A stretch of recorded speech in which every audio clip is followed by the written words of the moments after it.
Still on matters of floods, the heavy rains continue to ponder in many parts of the country has left more than 170 people dead with over 150,000 others displaced. Nairobi has been the most hit with the heavy rains affecting many slum areas. Deputy President Rigathi Gachagua on Friday said the government has made several interventions such as financial allocation of 4 billion shillings for immediate response to the rains havoc.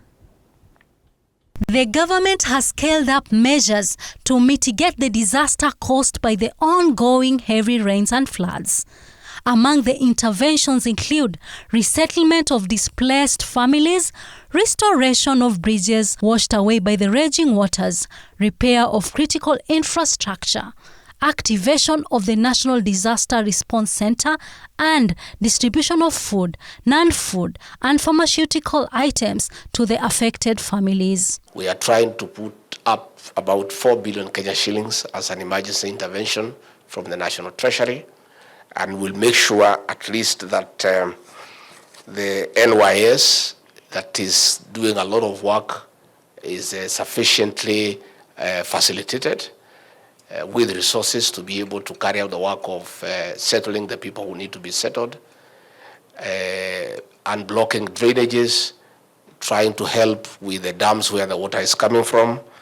We'll be able to put some resources to the National Disaster Operations Center. In an interview with the Muslim Insight, Hasina Hassan, a community resource person in Mukuru Kwanjenga slums, said the deadly floods have affected those living in the slums the most, with the residents taking to rooftops to save their lives and belongings. Tunahofia kuna ile high chance ya kupatikana na maradhi hizi zinaambatana na maji kama vile cholera,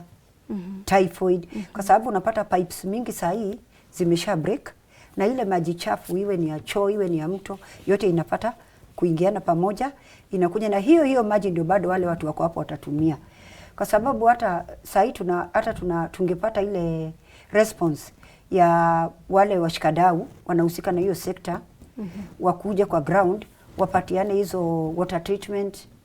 tablets ama wapatiane hizo clean vessels za kuweka maji safi, angalau tupate, unaambiwa kinga ni bora